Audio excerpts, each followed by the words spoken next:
So ayun, kumusta mga ka-Noisy? Welcome back sa ating YouTube channel, Noisy. So ngayong araw, another update na naman tayo. Of course, about na naman to sa mga pogos dito sa Pilipinas. Actually, medyo exciting to men kasi about nga to sa Pughans and Chinese. Tapos yun, Paok versus some kind, ano sila? Ano? Paok versus Pagcor. So parang ganun yung nangyari dito eh. So yun, this video is from Nilegnas Diaries Vlog. Nilegnas, tama ba? So meron to pamagat na live Pugante Chinese sa Bambantarlac na nakatakas na huli. Nag-iisa din umano na nakit ng Pogo workers. So yan yung panonorin natin. So bago natin simulan, Nilegnas Diaries Vlog. So supportahan nyo yan. Also, don't forget to subscribe na rin sa ating YouTube channel kung type nyo ng mga ganitong reaction video or may kasama kay manood, diba? So hindi na natin ito patatagalin pa. Baka gawin pa ng China. Again, ang title ng video ito, Live You Can Say Chinese sa Bambantarlac na nakatakas na huli na iisa din umano na nakit ng Pogo workers. So grabe, naghahari-harian kayo dito sa Pilipinas ha. So yun, like, comment, share, subscribe. Start. Nanguha lang daw ng mangga ang Chinese na ito, kaya siya nasa labas ng Pogo compound sa Porac, Nako, Pampanga. Pero grabing alibay yun ha, nanguha ng mangga. nagduda ang mga pulis kaya inimbitahan siya. Kalaunan lumabas na isa siya sa mga umano'y torturer ng mga Pogo worker dito. Loko-loko talaga. Huli na, dumidinay pa eh. Parang ano lang eh. Gagi ka, torturer ka, nagdi-deny ka lang na nangunguha ka lang ng mangga. Si Raulo. Tao siya dito sa illegal Pogo Hub. At kasama siya ng mga enforcer at ng mga nananakit at nagtotorture ng mga empleyado o mga workers. Kinilala siya ng PAOK na si Wu Lifeng, pugante mula China na sangkot sa mga violent crime. Gagi, pugante. Yan talaga yung isa sa nakakapangduda, min. Paano nakapasok tong mga pugantes na to dito, min? Like, grabe. Ang kakapal ng afog, men. May nakita pa nga sa cellphone niyang litrato ng bangkay, pati na litrato ng hepe ng PAOK na si Undersecretary Gilbert Cruz. Grabe. May litrato din ng sandamakmak na pera na hinala ng PAOK ginagamit sa money laundering. May video rin ng mga Chino na nakaposa sa kama. Ayon pa sa PAOK, Grabe. Nakakakilabot tong mga taong to, ah. Dapat talaga ipang pull out tong mga to, eh. Or hindi, eh, Bartolina for life ba? ang Chinong ito sa mga nakatakas noon sa ni-raid na Pogo sa Bambantarlac. Galing siya kung saan-saan. Connected siya sa Pamban, Nako. connected siya sa Puntana, sa mga illegal na mga pogo dyan sa Puntana. Kriminal po talaga yan. Grabe. Sindikato po yan. So, Lahat naman po nandyan sindikato. Sa paghalughog ng CIDG sa iba pang gusali, may nakita silang 3 malalaking sachet ng hinihinalang shabu sa tulugan ng mga Pogo worker. Sa kalapit na kwarto, may nakita namang mga bakas ng dugo sa sahig, kumot at damit. Di kalayuan, Grabe. mayroong umano'y gamit pang torture, mga baseball bat at electric rod. grabe na. Parang ano na pala to, men. Parang mala-impyerno na pala to. Grabe kapag ka talaga, ano, men, nakachempo sila or tawag dyan. Time will come ba na Pilipino naman yung ito torture nila. Like, yun yung isa sa pinaka hindi talaga nakakatanggap. Hindi siya katanggap-tanggap. Like, men, sino ba kayo dito kayo maghahari-harian sa bansa namin? Like, no, kakapal. O panguryente ng tao. Mukhang isa rin itong lugar kung saan sinasaktan yung kanilang mga tao. This will, Grabe. part of the evidence will be filed against the owners of this establishment. Kahapon may nakita ulit na umano'y opisina ng mga scammer na mas malaki kumpara sa Grabe. unang nadiskubre noong Sabado. Daan na I think dito galing yung ano eh, yung mga nagte-text sa akin araw-araw eh. Halos lima hanggang 10 kada araw yung natatanggap kong text na kesyo na nalo daw ako. Yung bank account ko mako-close, yung GCash ko mako-close. I think dito galing yun eh. Sila pala yan, men. Kaya pala minsan nagwa-wonder ako ba, paano kaya nalaman ng mga kumag na to yung number ko ah? Like, random talaga sila na nagte-text men. Tapos ang dami nilang SIM cards. Like ano siya, halos kada araw papalit-palit ng SIM cards ba. Ganito pala yung ano nila oh, parang tawag dyan. Ginastusan pala. May pa laptop pa or computers pa talaga ano.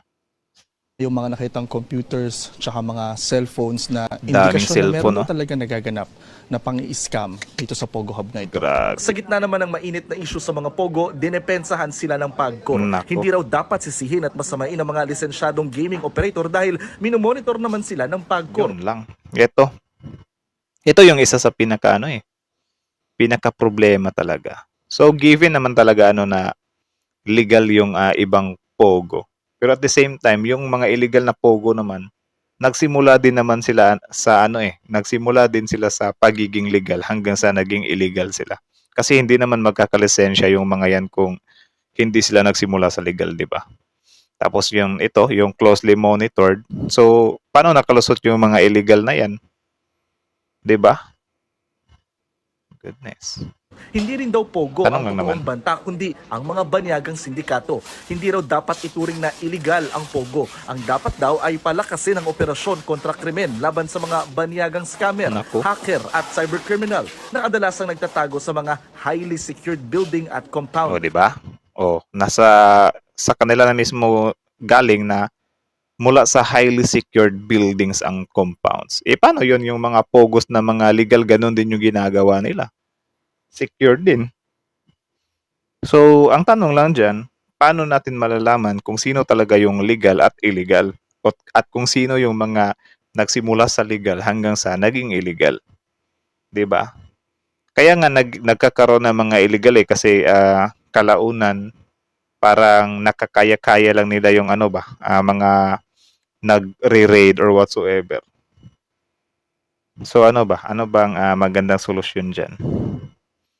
Kasi majority dito ang inaano talaga, even si Senator Risa Hontiveros, close all Pogos talaga eh. Para wala nang ganito na hanapin pa natin yung sino yung mga loko-loko, sino yung mga banyagang mga sangkot sa mga anti-crime or whatsoever, mga hackers, scammers. Lahatin na lang para wala nang problema. Do you think?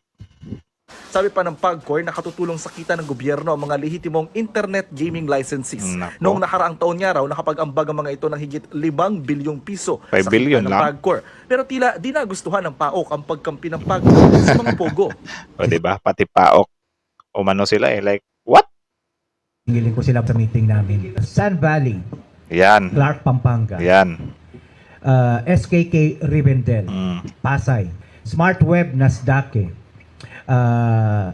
FB Harrison, Corner Williams, and Robert Street, Pasay. Naku, ano yan? Sunyuan Technology, Ah. Barangay Anupol, Bamban, Tarlac. Yung apat na scam farms na yan Nako. ay mayroong permit galing sa PAGCOR. Boom. So, yun. Malinaw pa sa klaro. So, I think siya yung head ng PAOK or taga-PAOK siya. 'Di ba? Okay, sir na mismo nang galing na yung mga yan, apat na yan na proven na mga gumagawa ng mga kabalbalan dito sa Pilipinas gamit yung Pogo, ay registered ng PAGCOR. 'Di ba? So, paano, ano ba, sasabihin na lang siguro ng PAGCOR na they fail to check that for Pogos. Kaya siguro naging ganyan. Paano kung halos lahat ng yan ay mag-fail din? Kasi for sure, yung ibang Pogos dyan, kung i-raid nyo yan, wala na talaga kayong madadatnan yan. Kasi nagbigay na sa kanila ng alarm to like, oh my goodness, grabe. Nagre-raid na sila ng mga Pogo ngayon. So tayo dito, automatic linisan na natin tong Pogo natin para if ever na i-check tayo, malinis na tayo. Nagiging ganun yan.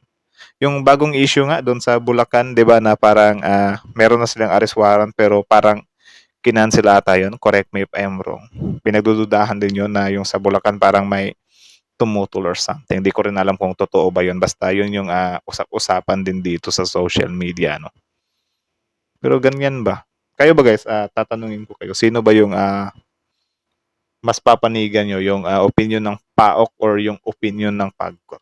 Comment nga kayo sa baba. Let me know your opinion too. Kasi seryosong usapan to Like yun nga, tanong ng karamihan dito, paano natin madidetermine na legal nga yung Pogong yan? Or 100%